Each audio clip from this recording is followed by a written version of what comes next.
Perfect. Well, thank you again, guys.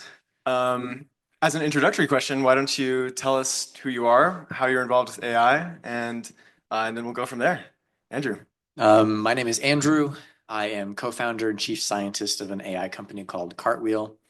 I've been working in and around AI since 2015 as a student and then as a research scientist. So I worked on high-dimensional geometry for a while and optimal transport theory. Turns out that's actually very relevant to modern AI.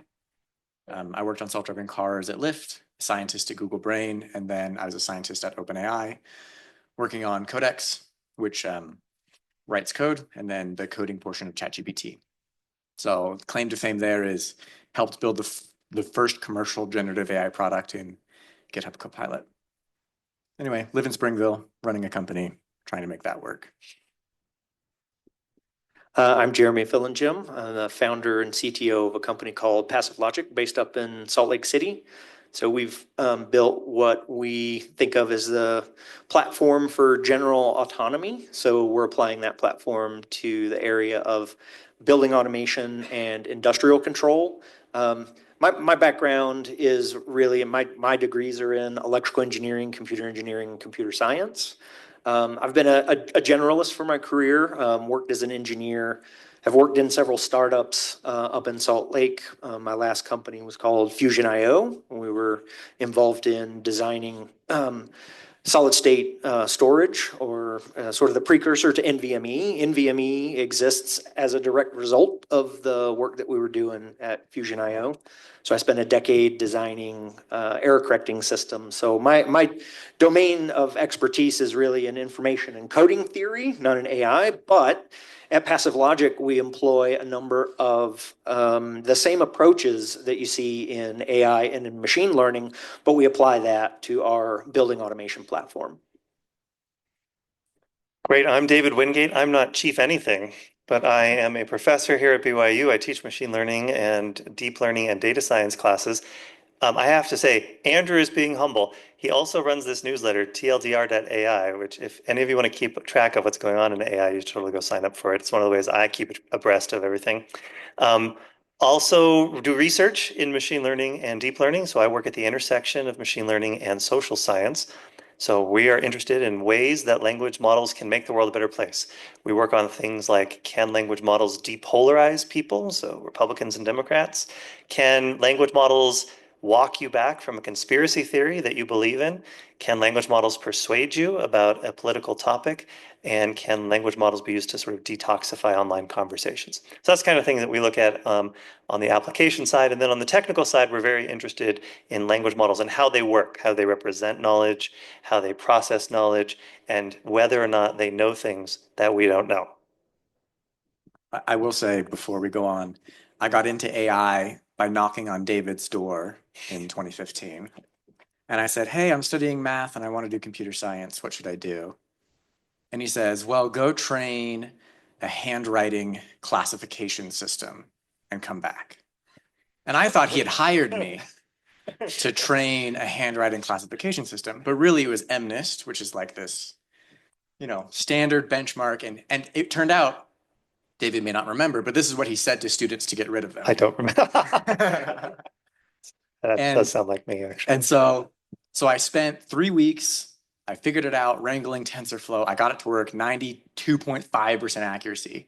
And I came back and I said, I've solved it. He had no idea who I was. He had no idea that I was solving this thing, but he hired me into his lab. And so that's how I got my start. So the moral of the story is, do what professors say. I don't know. Knock on doors. Learn TensorFlow. Yeah, not anymore. Not anymore. Well, perfect. Well, I have a lot of questions for you. We won't be able to get through probably even a tenth of them, but I think a broad goal here is, at least my view, is to try to elicit as much of your high-level worldview about AI. And you all have the advantage of being immersed in the technical side of things, but then I also think that helps to provide a sort of high-level understanding as well. And that's what I'm really interested in today. So, as a first question, how surprised are you that language models work as well as they do? And just to preface, you can answer as many or as few of these questions as you want. Yeah, it's not like required. You have to say something, and we'll just Well, feel free to also riff off each other as well. Well, I'll start a little bit. I'm probably the least of AI expertise here, but when I started university, it was sort of in maybe the big AI winter. And so for many years for me, AI was sort of a bit of a myth, a bit of a failed experiment, something that people were proposing as being useful for solving problems, and then they weren't solving those problems. And so throughout the early part of my career, that was sort of the status that AI had. There certainly were successful applications of AI, but not anywhere near where they are today. And so as my careers progressed to sort of what, from my perspective, there absolutely is this sort of impulse function that happened when real problems really started to be solved, not just proposing them, but really solving problems in a way that we didn't actually have algorithms that were scalable or workable or accurate enough. And so from my perspective, there was a very, very long sort of lull, and as it's taken off, and I've spent a lot of time working with LLMs these days. And I've been really pleasantly surprised at what it's good at, and still surprised at what it's not very good at. I don't know everybody else's experience. The most interesting experience for me is I'll ask one of the GPTs a question. It'll give me very confidently an answer, which I know is wrong. I'll say, I don't think this is quite right. And it basically responds to me with the equivalent of, haha, you got me. I actually knew that it was this other end. I'm like, well, why did you make me ask the second time? So I think there's a lot that's interesting that's going on. It seems clear that we don't yet have all the answers, but from my yes, I am very surprised at the vector, the velocity that it's gained, given the status that it had through a lot of my early career, and I'm excited to see where we go. Yeah, so I, for one, am very surprised. So ditto everything said here about the trajectory of AI over the course of history. But even from a technical perspective, language models are especially interesting. So language models have one job, and that is to predict the next word. So language model takes a sequence of words as input, and all it does is predict one word into the future. And you might think, that's so simple. Like, how could you possibly get something as complicated as ChatGPT out of this incredibly simple idea of just predicting the next word? And I think there's actually a sort of a profound lesson in science here. David Silver, many years ago, wrote a paper. It's called "Reward is All You Need." And his basic argument was that in many machine learning contexts, we have a single number that's a figure of merit: accuracy, log likelihood, reward, value, something like that. And if we just try to maximize that number or minimize it, that is enough to drive all sorts of emergent behavior if two things are satisfied. One, you have to have sort of a scalable backend that's capable of learning a lot. And two, it has to be trainable. And so I think what we're seeing with language models is this idea on steroids.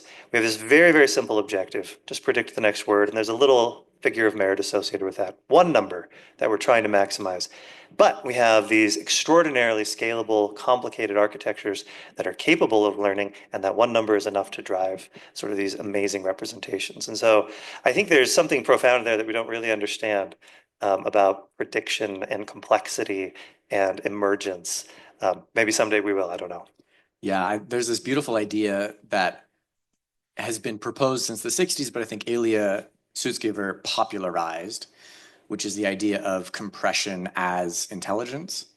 And so if you can find a way to compress the world, then you gain intelligence. And so through some lens, a language model's goal and purpose is to compress all of the data that it sees into some meaningful representation in service of predicting the next word. And it turns out that language is ungrounded from reality, but contains enough prior information to allow this emergence of intelligence to come from compression. It's kind of a wild idea, and I stand in awe of these language models. It's just a fascinating thing. Almost as surprising is the fact that the machines are talking that works to predict the next token to actually build something like general knowledge about the world, is the fact that there's this empirical observation of scaling laws. So you make the models bigger, you just add more to them, and they get better at this task of predicting the next word, and by extension of learning and arguably reasoning. So, in your opinions, do you think that we are emerging into an era of diminishing returns to scale, or will scaling continue to bring more capability? Yeah, I think there's two questions here. The first question is about the scaling laws themselves. Do we believe that a scaling law will break down at 10 trillion tokens and 100 trillion parameters? I think to answer that, we must first say, what does a scaling law give us? A scaling law does not give us endless improvement. It gives us a prediction about how much improvement we get. So a scaling law says, if I put in this much GPU, I put in this much data, and I put in this much parameter, what will my loss value be? That's what a scaling law tells us. We predict that value. So from that perspective, we are, in theory, never going to saturate a scaling law. If you give me 100 trillion parameter model with 10,000 trillion tokens, we can predict exactly what its performance will be. And there's zero evidence today to suggest we're saturating those scaling laws. Okay, great. Now, does that actually matter for tasks we care about? So given 100 trillion tokens and a huge parameter model, will it be better at writing religious poetry or automating buildings or something? Super unclear. We have no idea. And I think the transition from pre-training scaling with the GPT series of models and inference scaling with the O1 series of models suggests that we may have hit some sort of barrier. And my opinion of that barrier is simply there's not enough GPUs to train the next model. It's not actually something fundamental. We just can't get enough power to these data centers, but there's other things you can scale. So I am a scaling maximalist. I think that's the right thing to do. And I don't think we're saturating that. And there's not enough data. Yeah. We're actually we're running out of enough data to train these hungry AI models. It seems like bad things happen if you just start feeding the LLM's output back into itself to continue training. So, although that's a little mysterious because Claude Sonnet, which is a model from Anthropic, was trained almost entirely on constitutional AI, which is a self-supervised sort of bootstrapping of preference. And I would consider it to be the best model out there. So I totally agree that these models collapse when you feed them synthetic data, but there's a way to do it, and they seem to have figured it out. But it's a mysterious process to me. Related to this question of scaling is questions about the pace of AI progress, and some have suggested that there might be this sort of recursive aspect to AI progress, in that as you get more and more powerful models, they're actually able to do AI research or assist in that research. And it just seems intuitively like there might be something that then happens where as you get more powerful models, you can run a lot of them in parallel and they can work very fast. And so if you start approaching human level capability in research, there might be something that could be appropriately termed an intelligence explosion, where you start to get more and more capable systems. Do you think that's a reasonable thing to think, or do you think there are bottlenecks that will prevent us from seeing anything like a continued acceleration, or something like 10 years of ML research compressed into 1 year? I could go ahead. so I can say a couple of things about this maybe. So there's a couple of trends that I see in AI, just to step back a little bit. One trend that I see is what I call relentless progress. If you pick any given task, any given benchmark, any given modality, what we see is that the language models, the deep neural nets, the whatever it is, just get better and better and better. And the rate at which they are getting better is increasing. So people are coming up with more and more benchmarks, and it's harder and harder to find benchmarks that are hard enough for the language models. They keep toppling the benchmarks more and more quickly. So we see this again and again. We've seen it in things like simple models like handwriting recognition. It was very, very slow progress at first, and then it exploded. We've seen it in things like image recognition, very slow progress, then it exploded. Phoneme recognition exploded. Now we see it in generation. The first images that we were generating were terrible, but over the years they got better and better and better. We see it now in movie generation. The first movies that we were generating were terrible, but now they're getting better and better. And so what we have just seen recently, I think in just the past couple of months, was a first automated scientist that's doing exactly what you're talking about. So a group took a bunch of language models, they stitched them together, they had the language models come up with research ideas, vet their own research ideas, do a literature search, plan experiments, conduct those experiments, analyze the experiments, write the paper. Then they had the language models review their own paper, decide if it was good enough, and if it wasn't, they'd throw it away and start again. But if it was good enough, then they would sort of tidy it up in a nice LaTeX format and sort of come up with a research paper. The conclusion of the work was that language models and this sort of system is capable of generating research that's mediocre. But it's mediocre. Like, oh my gosh, like this would have been impossible 5 years ago. Like, and so if we just take every other pattern that we've seen and think, well, this year it's doing mediocre research. Next year it's going to be a little better. Next year it's going to be a little better. The language models are going to get better. We're going to figure out how to stitch multiple language models together in more interesting ways. And so I see no principled reason why what you're talking about cannot happen. Every trend that we see suggests that this sort of thing will happen. What are the barriers to that happening? I can't really think of any. If the language model can come up with the idea and plan the experiments and execute the experiments and analyze the experiments, maybe what they're missing is some sense of society and the cutting edge of, I mean, they're bound by their training data, right? They actually can't see society quite in the same way we do. I don't know, something like that maybe, but I think that's another domino that will fall. And what happens after that? I don't know. I mean, it's anybody's guess. Will there be a barrier that'll somehow spring up and we'll all in hindsight say, oh, that should have been obvious? Perhaps, but I'm not sure what that is personally. One somewhat humorous aspect of that paper that you mentioned is that the authors said that one of the things that the models were like the least capable of doing was writing up the results into LaTeX format, into like this format of a publication. And anyone who's used LaTeX may empathize with that a little bit. So, For sure. yeah, but I guess that goes to show that it is a bit unexpected, like what the where capabilities and how they'll be distributed. It's often been surprising to me what things systems are actually like excellent at and what things they have a lot of trouble with. Like, you know, the number of R's in the word strawberry. Can't seem to figure that one out, but once we do, AGI. Okay, a few, maybe pivoting a bit to thinking about education. We have a lot of people here who are probably wondering like what the future of education will look like in conjunction with AI. How many freshmen do we have in this room right now? Okay, few. All right. Welcome, guys. Get you guys trained up when you're young. That's right. Good. When if you were a freshman right now, what would you be investing in, like in terms of skills that you're trying to learn, and what would you be divesting from? This is kind of a question about what human capital will be valuable going forward.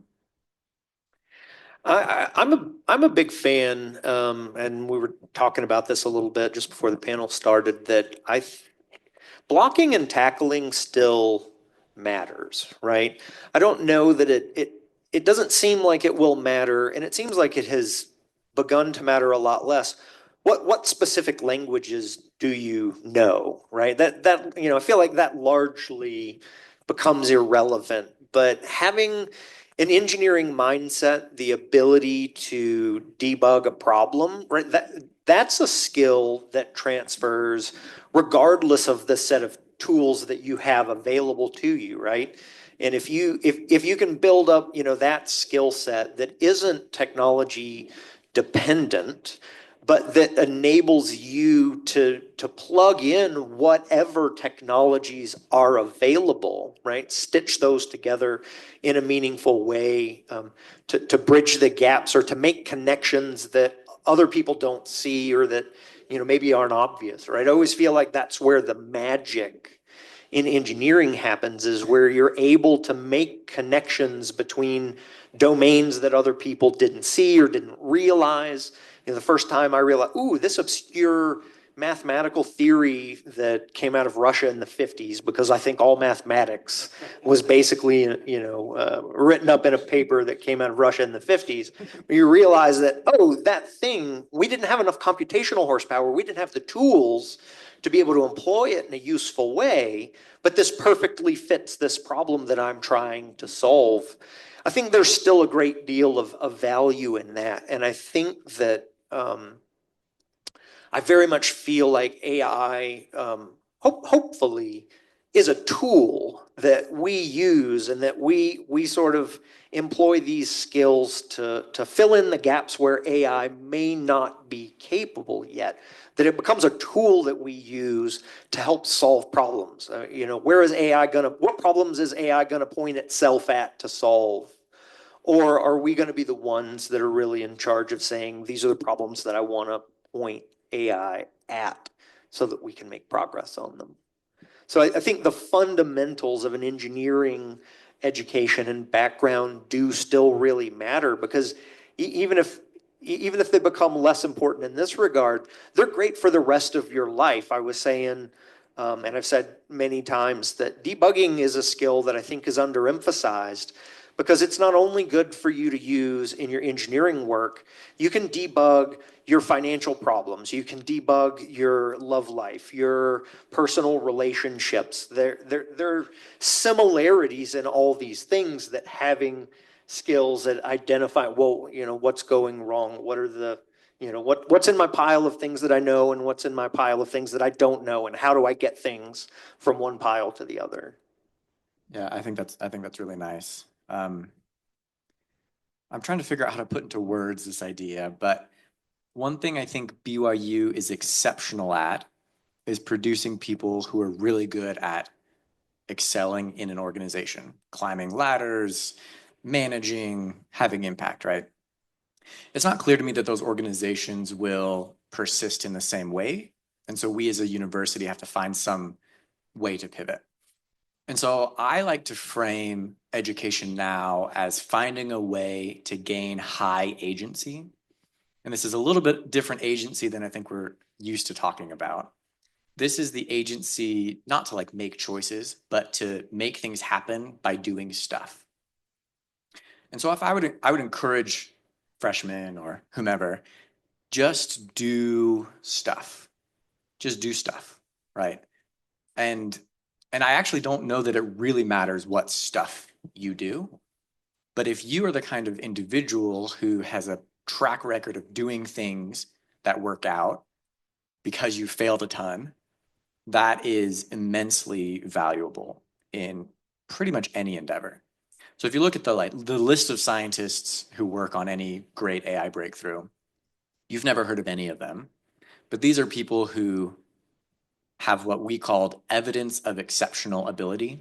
They just did stuff, and it happens to be that they had the skill, developed the skills through lots of doing stuff to be really good. One example, we hired this guy. He's never done any AI work ever, but he found a way to write 100 games in 100 days, and like all of the games are successful on the App Store. Great. I wrote a book because I wanted to, self-published, did quite well. That's how OpenAI noticed me. You just like do things, and those things get noticed and give you skills to do more things. So I look for high agency. And then of course, study math, as much math as you can. You'll never ever regret studying more math. I promise you that. Do as much math, even more math than you probably think you need. A math minor is not enough. It's not the same. Just as much math as you can. I think what Andrew's really pitching is the Acme program. So anybody who, so maybe a couple of things. So one is if you haven't seen Elder Bednar's young adult devotional from last night, or sorry, Sunday night, fantastic. He talked all about AI and sort of how we as sort of disciples need to be thinking about AI and its relationship to the decisions that we make, and especially some of our educational ones. Talked a lot about, you know, not letting it be a crutch and helping us and all those sorts of things. I think for us, AI is it's like a mirror, and I think it's gonna cause us to need to be a little bit more, how do I say this? A little bit more intentional about our education and a little bit more mature about our education. And this is what I mean. So AI AI is going to make it easy for us to cheat. Like there's just no two ways about it. If you're a humanities or an English major or a computer science major, you can use ChatGPT and you can ease your way out of assignments if you choose. And or you can use it in a constructive way, a very productive way. And it's entirely likely that for many years as professors, we're not going to really catch up and the pedagogy is going to lag behind what the technology can do. And so you're going to be able to skate through if you choose with sort of minimal effort. And if that's what you want, I guess that's now possible. And there's going to be sort of no accountability for that. Um, but I guess when I say I think that what AI is going to ask more maturity of us is, I think if we value true education and not just the grade and the degree, if we value true understanding and true becoming, then what we're going to have to do is be a little bit more active or agentic in how we choose to use AI. We need to choose to use it in productive ways. We can choose to use it to amplify our educational experiences, not diminish them. We can choose to use it to put us in situations where we can do even more amazing things, as opposed to using it to do the minimal amount necessary. So that's a very mature perspective on education, and it's sort of unfortunate that we all have to be more mature about it, but I think that's what AI is asking. And when I say that it's a mirror, what I mean is I think AI is reflecting back our own desires and amplifying those desires. If we want to cheat, we can. And if we don't want to cheat, we don't have to. But either way, it's not AI's fault. It's just a reflection of what we are and who we are. I'd like to echo the do stuff. As somebody that interviews people to come and work for me, I will tell you that the thing that sets people apart more than any other thing is how much stuff have you done? What did you do that you weren't required to do? Right? If I get a batch of applicants all coming out of a program, guess what? You've all done the same things in school. You've all taken the same classes. You've all done the same projects. What sets them apart is what are the things that you did when you weren't forced to do something. I think that kind of doing stuff I think is very, very important. And then I'll add on to the not only math but also statistics. I never feel like I know enough statistics. Yeah, that's awesome. To put an example, I did a lot of hackathons here at BYU. So the ACM, they used to have annual hackathons where you'd spend 24 hours locked in a room writing code. That was the best way for me. So I dropped homework, didn't do assignments to focus on these hackathons, and have had a substantial portfolio by the time I graduated that were all just hackathon projects. One final point, you know, what David said, there's a famous investor, his name's Paul Graham. He writes a lot of essays. He wrote an essay this last week called Write and Write Not. And he says, we're transitioning into a world where people won't have to write if they don't want to. It used to be the case you had to write for your job, you had to write for your education. And he makes the equivalence of writing is thinking. In order to write well, you have to think. And he says, we're going to move into a world where people just don't write. They just won't. And he, again, makes the metaphor of our jobs used to make us really strong, but now we have to go to the gym if we want to be strong. In the same way, our jobs used to make us think and write. The minimum is now possible in a lot of instances, and our mind will get weak. And so I just say, well, go to the gym for your mind. Like, choose to exercise your brain by, leveling up your use of AI or not. Yeah, I agree. I think it takes a bit of a change of perspective too, because you don't go to I think none of us have the mindset of like going to the gym and being um, distraught that we can't lift as much as like a tractor, but it's because we've been in the mindset of, oh, I'm doing this as a form of self-improvement, not as like a means to an end to actually like improve my own ability to think rather than to write the most eloquent essay.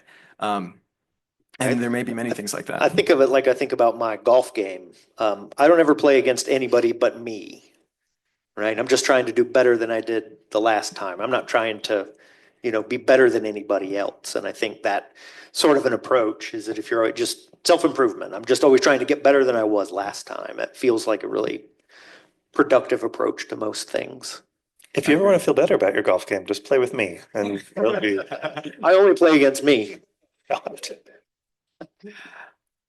So I don't know about you, but I haven't heard a whole lot about politics in the last while. So I think we should change that. Um, this Next question. skip. It's tame. So do you think that AI will tend to centralize power at a societal level or decentralize it? And what will the consequences of that be?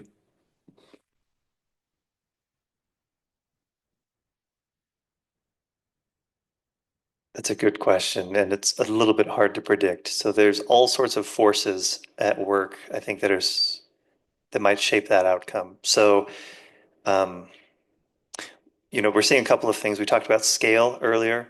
Most of the most impactful AI systems are driven by the tech giants. That's because they require tremendous compute, data, et cetera.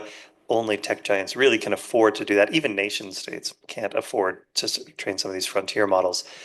And so you're already seeing a concentration of power there. There's regulatory efforts around the country and internationally that are, I think rightfully concerned about some of the negative externalities of AI, some of the negative use cases. However, regulation tends to favor incumbents because only large, well-funded organizations can afford to comply with complex regulations. Um, and so both of those trends would suggest concentration of power in fewer, larger entities. But on the other side, you have tremendous forces of open source software, the academic community, hobbyists, and others who are behind the state of the art, but they are sort of also constantly making progress. And there's moves towards decentralized training of AI. There's moves towards various community sorts of things. You've got companies that are giving away models for free in an effort to spur innovation and distribute power. And so I see both. I see all of those trends, and it's a little bit unclear to me which one is going to win. Yeah, I think there are competing factors that make it a little hard to predict. But some technologies certainly like seem to have had a clear effect, like cryptocurrency. That's certainly a decentralizing um, technology. And it may be that regulation will play the pivotal role here. And so I guess following that up, what do you think is the role of democratic oversight in regulating AI? It's very hard for me to imagine a successful implementation of that in sort of reality. I agree strongly that there are negative outcomes. I tend to believe that the societal pressures that exist between us as humans living together force us to make mostly the right choices with AI. So in a vacuum, I think, for example, Anthropic or OpenAI would develop safe AI that would be broadly beneficial with zero regulatory oversight. Like I tend to believe that.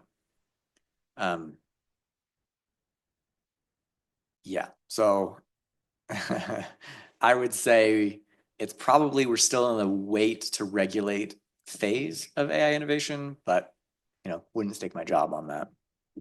Yeah, I think it'll be really interesting to see the additional technologies that emerge to help plug some of these, negative outcomes or things that people can, today. I mean, most technology is it's pretty ambivalent, right? It can be used for good or for evil.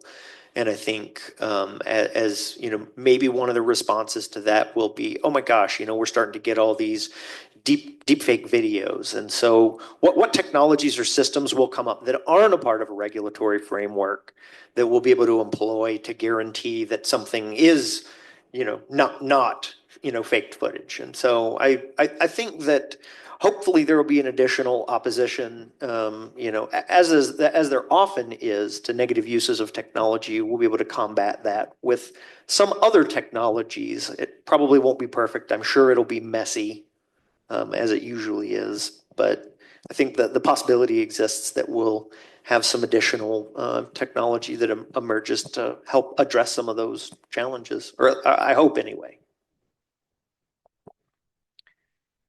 Well, I have some miscellaneous questions for you. Um, do you have a most contrarian take about AI?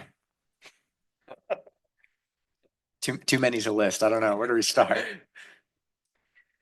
You know, the approach that we've taken at Passive Logic, it isn't the popular approach that everybody takes to AI. I know that a lot of the things that we want out of our system are things that other people want out of AI, right?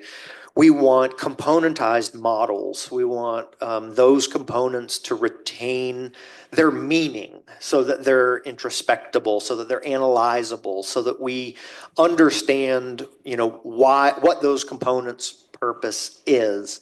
And so we started from that assumption that, you know, a big giant black box of undifferentiated neurons wasn't going to be good enough for what we wanted to do. And so we started from a very different take that, you know what, we're not just going to build one of these, you know, big models that we're going to employ. We're going to do that hard work of building a language to describe the physics of the way things work, and we're going to express everything in terms of that and make sure that the system keeps those units of meaning in place for a purpose so that we can learn more about why the system does the way it does. So I guess by the nature of the choices that we've made in our platform and the approach that we've taken, I guess I would say it is a bit of a contrarian approach to employing machine learning in our platform.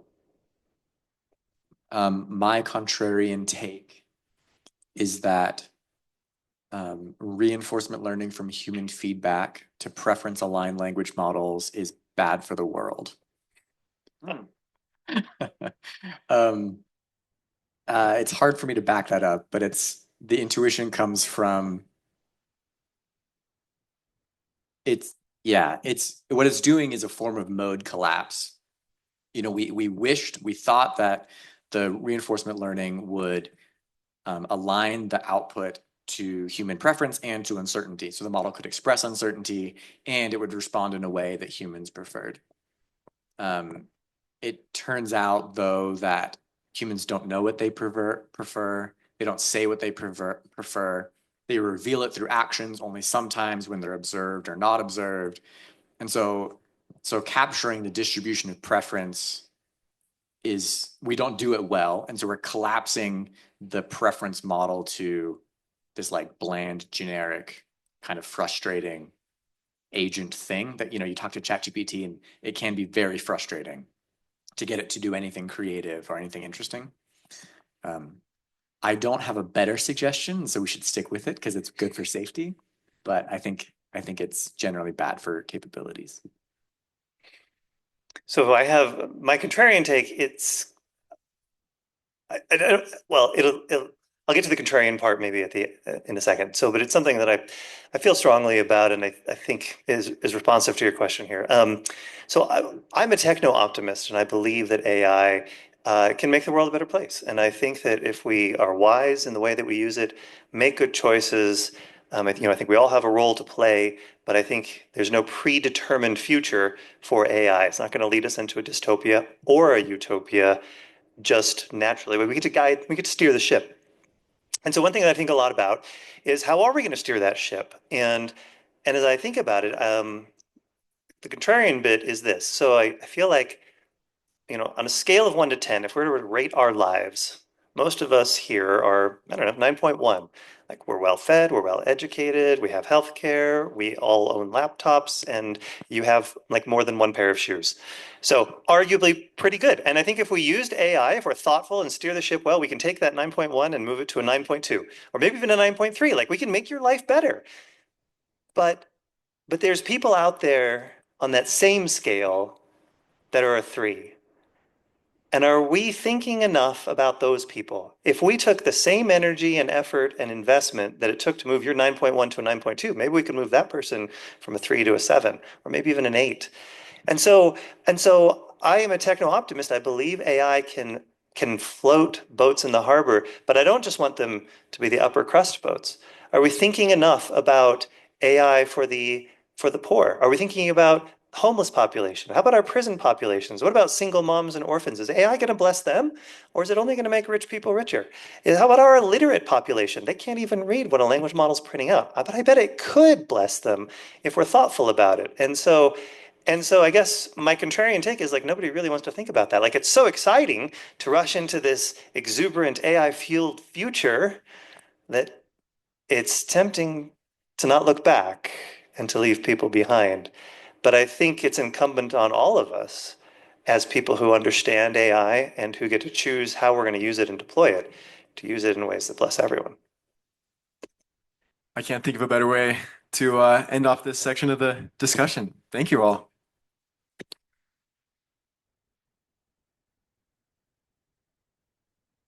All right, I hope you've been thinking of some good questions because it's your turn.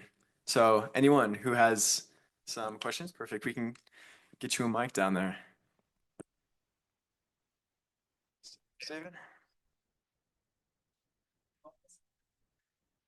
I'm Andrew. Yeah, that'd be great. Okay. Jeremy? David.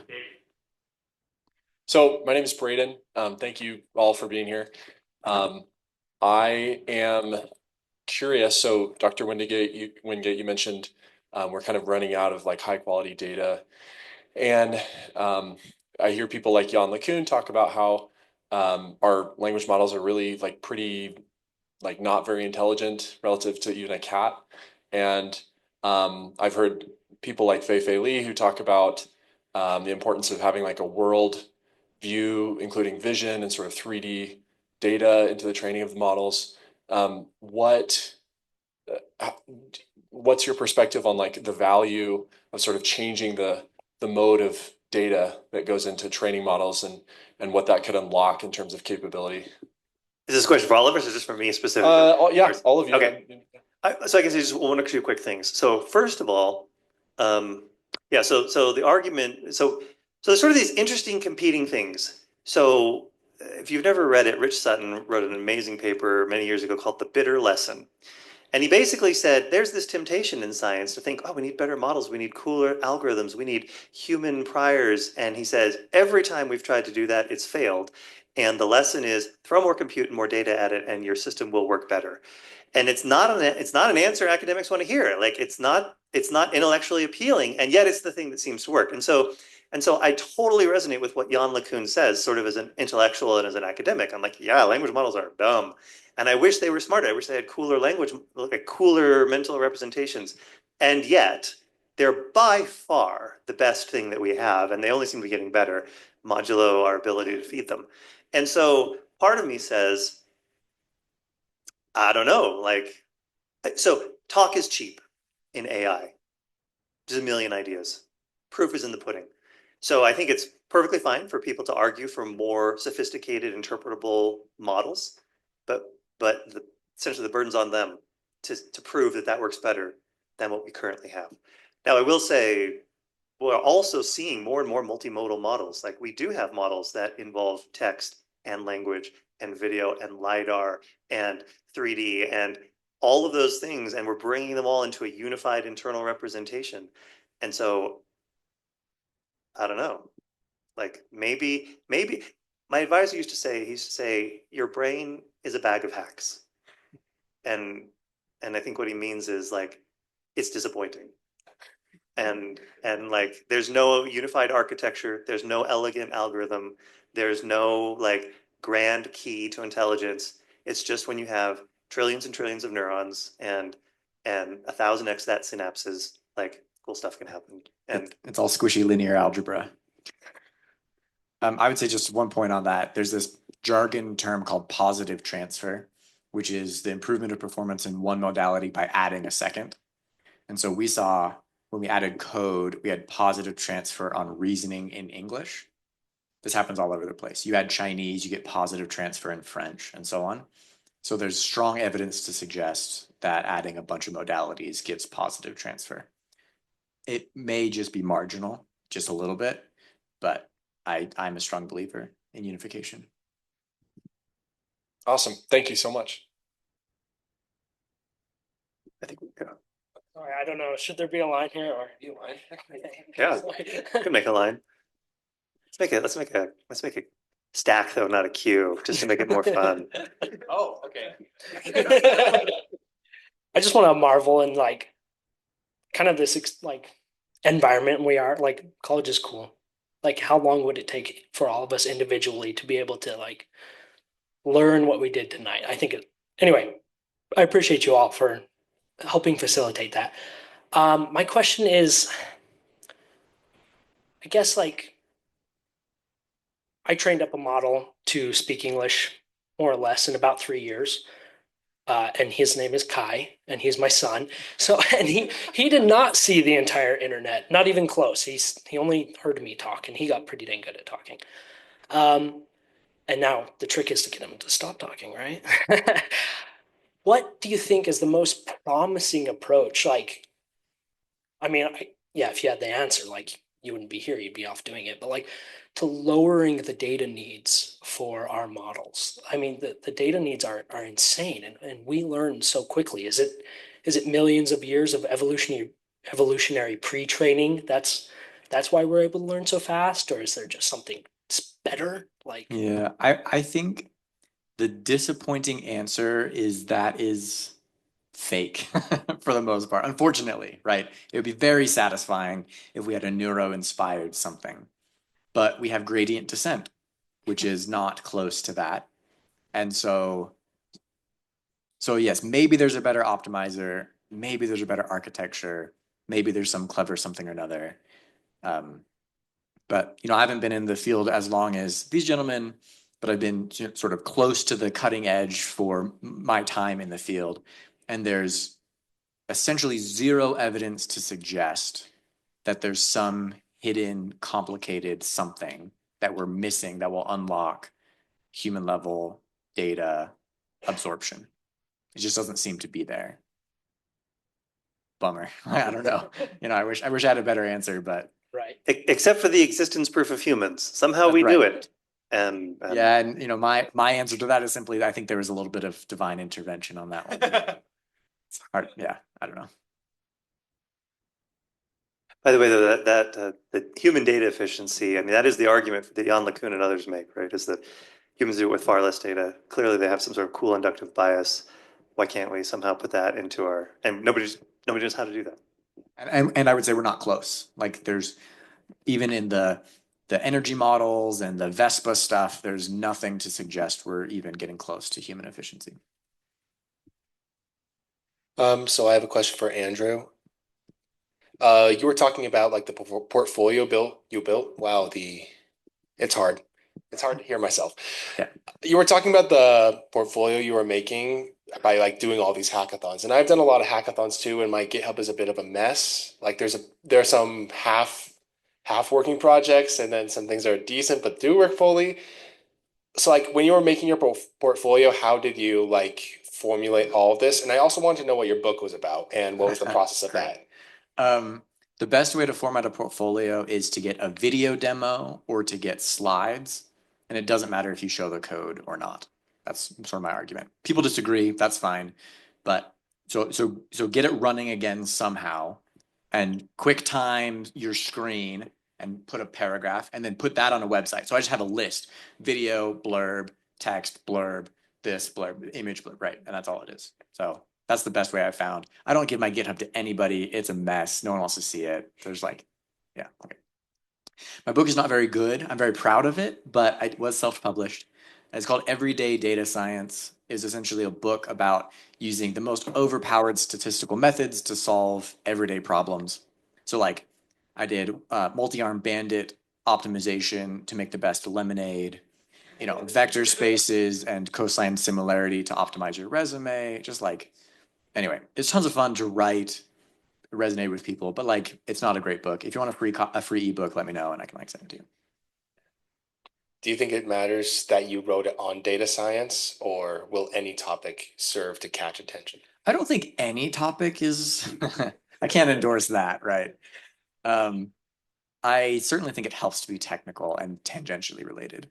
And I won't say that was the only thing. I'd published papers in top conferences. I'd spoken on them. I had some pretty impactful work in self-driving, right, that people could look at. So it wasn't just that, but that was sort of above and beyond. And creative and fun. Yeah, and it was silly, and I drew all the pictures myself and whatever.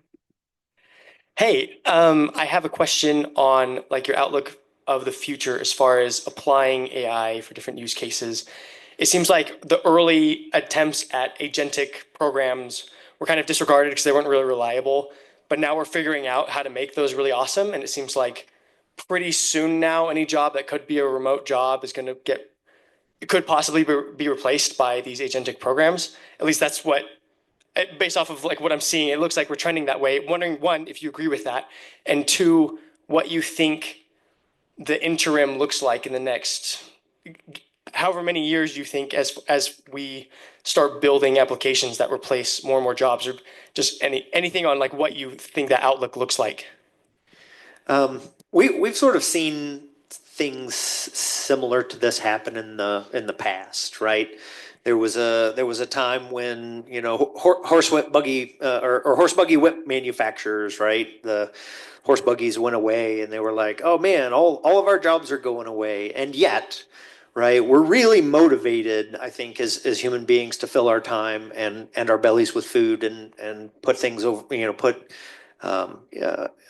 shelter above our heads. And so I think I wouldn't underestimate the creativity. The jobs that we'll all be doing in 50 years could be jobs that we've never even, thought would be jobs. I'm an optimist in this way that, there's been a huge transformation. Many times in human history, there's been a transformation, the Industrial Revolution. We had a revolution to moving to, computer technologies and knowledge work. And I think we'll see this, there will be a progression that the jobs of tomorrow may not look very much like the jobs of today. I will say this, the job of a software engineer today doesn't look very much like the job of a software engineer from 30 years ago, right? What you do as a software engineer is different. You didn't have that body of pre-written function. There was no Stack Overflow. There was no, GPT. And so you synthesized a lot of low-level code. And guess what happened? We assembled that into libraries, and then you became an integrator of libraries. And then, moving up another level, you become the person, you might become the person that has to figure out what's the problem that people are having that we need to go apply some technology to. And so I think that'll probably continue. I think the problem lies in that transition period and how quickly that transition period has to happen. Society's not necessarily set up very well to bridge a gap of, oh man, 20% of all of our jobs, disappeared in a 5-year period. How do you retrain, how do you get your population retrained on those new jobs that are coming up? But in general, I do feel like I'm an optimist in this way. I think we're really good at figuring out things that need to be done and at going and doing them. I would say, just as a short point, there's so much code that needs written. It's unreal. Like, there's so much code that we need to write. Nothing communicates with anything. Nothing integrates with anything. Nothing works when you try to do stuff. There's so much code to write that, like, it's good that we don't have to write web apps anymore. Thank goodness, right? we can get on to solving real problems, like, whatever it is, whatever, name your favorite thing. But there's so much code to write. It's still fine to like write code. And it's out of domain. I'll argue. It's very out of domain for existing language models to write. They'll fall over when you ask them to do it. Thank you. My question's a pretty direct follow-up to that question, and it's comparing it to what you guys said beforehand about not leaning too much into AI or not using it to cheat.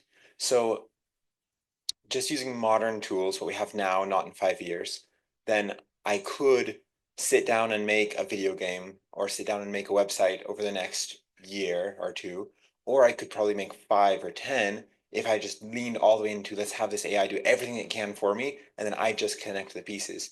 I probably would learn more about coding if I did everything myself.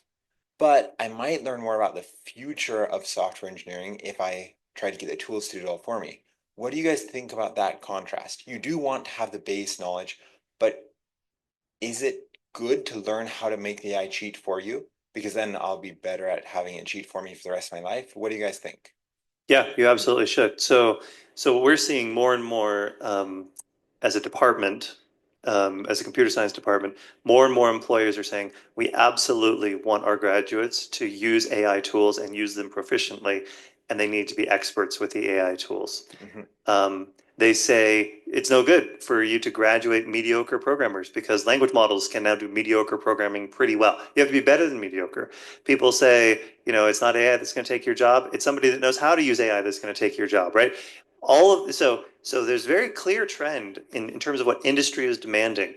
They basically want you to be far better as a programmer than we've had in the past because they want your skills to be amplified by AI. And yet, what we're also seeing is that AI tools benefit coders who know how to code more than they benefit people who don't know how to code. And so it's this little catch-22. We have to teach you how to code so that you know how to use the AI tools better, but you need to use the AI tools to be a better coder, right? So your particular balance of those two things, I think, unfortunately, is, we're going to try to figure this out, like pedagogically, like systemically and all that. But like, I can't answer that question for you. Like, you probably know when you're using AI to cheat, and you probably know when you're using it to accelerate. And this is outside of schoolwork, obviously. It's for Yeah, side projects. Yeah, no, but I'm just saying, even so, outside you should be accelerating as much as possible. Inside, you need to be learning the foundations as much as possible. And your particular balance, I think, this is that maturity that I was talking about. Like, you're the one who's going to know what that balance is. I unfortunately don't know what it is. Yeah, there was an unfortunate study that showed junior programmers using Copilot had 41% more bugs than junior programmers not. But senior programmers using Copilot were able to write 33% more correct code than senior programmers who were not. And that highlights this divide of, reflection and mirroring that we've talked about before. Yeah, I'd like to say that this reinforces the notion that there is some blocking and tackling that really matters. It doesn't sound to me like what you're talking about is using AI to cheat. What's your goal? If your goal is to be a better programmer, you can use AI to help you become a better programmer by using it to help you program. If you want to be a better game designer, you might be better off employing AI to help you design 50 games so that you can figure out what makes a great game. And I don't think AI can answer that question for you. I think you need to know what your goal is, and then it's not cheating. Then you use AI to help accelerate you along the path of the thing that you're most interested in. I use AI probably pretty much every day. And I use it to do things that are like, well, yeah, I could go write this low-level function, but I don't need to. I've written it before. I could take the time to do it, but I'm not going to. I'm instead just going to take a few minutes and debug the version that ChatGPT gives me. And that accelerates my work because I spend 2 minutes debugging, a pre-written function versus maybe it would have taken me 15 or 20 minutes to write the function. That's a simple example, but I think knowing what it is that you want and figuring out how to use AI to help accelerate you along that path, that's not cheating. Thank you. Yeah, just make sure you don't cheat yourself. Hey, thank you so much. It's been awesome. A lot of good ideas. I kind of wanted to end with the soft pitch. What's your favorite AI tool? What has been just like the coolest things you've seen that students like us could use just for programming, day-to-day work, productivity? I love tools, and I'd love to hear about the tools that make you guys excited. So for me, a thing I think is interesting is AI tools that give me capabilities that I don't already possess. So I'm not an artist. I can't really I'm not, draw or paint or anything like that. So I find something like Midjourney to be particularly interesting through, I can write a series of texts and it can generate images, more interesting than I ever can. So I guess for me, tools that can give me capabilities that I'm unlikely to develop for myself, but that I can use tangentially. I want to design a new logo. I'm not a logo designer, but if I want to design a new logo, I design electronics as a hobby, and I like to put logos on things, and so using AI to give myself skills that are like, well, I'm not going to become a logo designer, so I'm not going to dedicate 100 hours to doing that. Those are the things that I think are most interesting or most useful for me.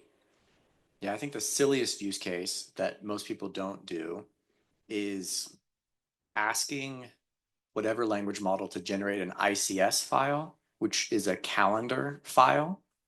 So you can say, okay, I'm designing a new workout. I have 6 weeks to do this workout. Here's my goals. Okay, on Monday you should lift blah blah blah blah blah blah blah.